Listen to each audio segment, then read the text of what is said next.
एक बार फिर से मैं यीशु मसीह नाज़री के नाम से मेरे मसीह में प्रिय भाई बहन आपका स्वागत करता हूँ। परमेश्वर आपको बहुत आशीष दे, बहुत बड़ा है, परमेश्वर आपको बहुत ब्लेस करे। मैं उम्मीद करता हूँ और विश्वास करता हूँ कि जब आप इन प्रार्थना को सुन रहे हैं, आप आशीषित होते हैं और आपके जीवन की हर वो चुनौतियाँ जिसे शैतान ने आपके सम्मुख रखी थी वो दूर करते जा रहा परमेश्वर इन प्रार्थना के द्वारा, और आप आशीष पा रहे हैं। वो सारे बंधन टूट रहे इन प्रार्थना को सुनने के द्वारा। आज जिस विषय को मैं आपके सम्मुख लेकर आया, फिर हम प्रार्थना करेंगे कि जब एक बार परमेश्वर हमारा अभिषेक करता है तो शैतान क्यों चिढ़ता है उस अभिषेक से। जिस प्रकार वचन कहता है, परंतु तुम्हारा वो अभिषेक जो उसकी ओर से किया गया तुम में बना रहता है। देखिए, अभिषेक हम में सदा बना रहता है, वो कहीं नहीं जाता है, और तुम्हें इसका प्रयोजन नहीं है कि कोई तुम्हें सिखाए। एक बार जब अभिषेक आता है वो सब आपको सिखाता, वरन जैसे वो अभिषेक जो उसकी ओर से अर्थात परमेश्वर की ओर से किया है तुम्हें सब बातें सिखाता और सच्चा है और ये झूठा नहीं है। जैसे उसने तुम्हें सिखाया वैसे तुम उसमें बने रहो।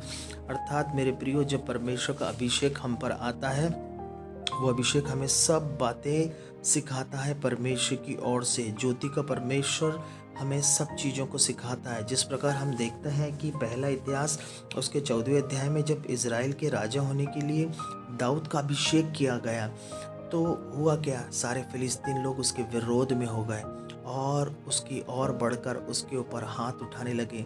लेकिन परमेश्वर उसकी ओर था। बाइबल कहती है जब हमारा अभिषेक होता है ना, तो परमेश्वर हमारी ओर से लड़ता है और परमेश्वर उसके शत्रुओं पर धारा की नाई टूट पड़ा।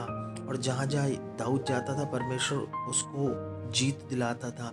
अर्थात वो अभिषेक जब मेरे प्रियो आपके ऊपर आता है, यशायाह में लिखा हुआ है कि अभिषेक के कारण सारे जुएं टूटते हैं। तो शैतान नहीं चाहता है कि आपके अभिषेक को आप पर बना रखने दे। वो किसी न किसी तरीके से वो आपको क्या करता है, वो गिराना चाहता है और आपको पीछे करना चाहता है, आपके जीवन को नाश करना चाहता है किसी न किसी तरीके से।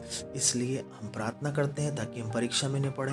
वो अभिषेक क्या करता है, आपकी जुएं को तो तोड़ता है, साथ ही आपके द्वारा जब आप प्रार्थना करते हैं तो लोगों के जीवों को तोड़ता है। जब अभिषेक आपके ऊपर है, जैसे परमेश्वर ने आपके लिए किया गया है, वो परमेश्वर का जो अभिषेक है जो आपकी और आपके ऊपर रखा गया है, तो क्या करता है, शैतान नहीं चाहता है, शैतान आपको पाप में गिराना चाहता है। देखिए, जब यूसुफ एक अभिषिक्त व्यक्ति था और जब वो पोतीपर के घर में था, वो सफल हो रहा था।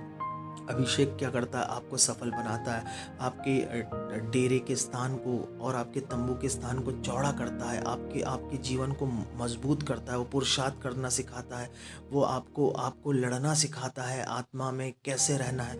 अभिषेक आपकी शाइनिंग का एक ऐसा भाग है जो आपको शाइन करता है, आपकी ग्लोरी, आपके अंदर की ग्लोरी बढ़ती है। देखिए, शमूएल ने अपने अभिषेक को संभाल के नहीं रखा, इसलिए वो हालेलुया परमेश्वर की नज़रों में गिर गया।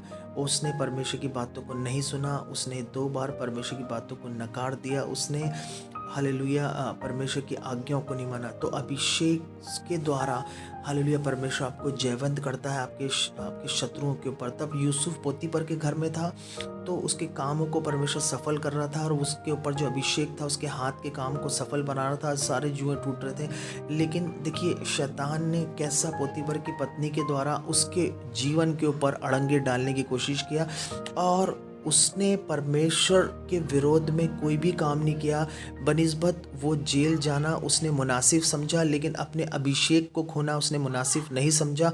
और हुआ ये अंत में कि उसने कहा, क्या मैं गलत या व्यभिचार करके परमेश्वर के विरोध में कैसे अपराध कर सकता हूँ, जबकि कोई बाइबल नहीं थी, जबकि कोई वचन उसके पास नहीं था, उसकी पिता की दी हुई शिक्षा उसके पास थी। तो इसलिए परमेश्वर आपकी अभिषेक में प्रयोजन रखता है। आपको कोई ना सिखाए, परंतु अभिषेक आपको सिखाता है। तो हम प्रार्थना करेंगे कि ऐसी पाप की ताकत, ऐसी व्यभिचार, ऐसी कमजोरियाँ आपकी लाइफ के अंदर है, तो वो अगर आपके अभिषेक को नाश करना चाहती, फायर के साथ नाश हो जाए। आपकी बॉडी पे, आपके ब्लड पे, आपके सिस्टम पे मैं फायर को रिलीज करता। अंधकार की शक्तियाँ, शैतानी ताकतें जो आपको अभिषेक में बने रहने से रोकती, फायर के साथ नाश हो जाए, फायर के साथ नाश हो जाए। व्यभिचार की दुष्टात्मा, पाप की ताकत, टूटे हरे को कमजोरी, वो सारा डर, अंधकार की शक्तियाँ, वो एंजाइटी, वो स्ट्रेस, वो मनुष्य का डर, वो शैतानी डर जो आपके अभिषेक को हालेलुया आपको अलग करना चाहता, फायर से नाश हो।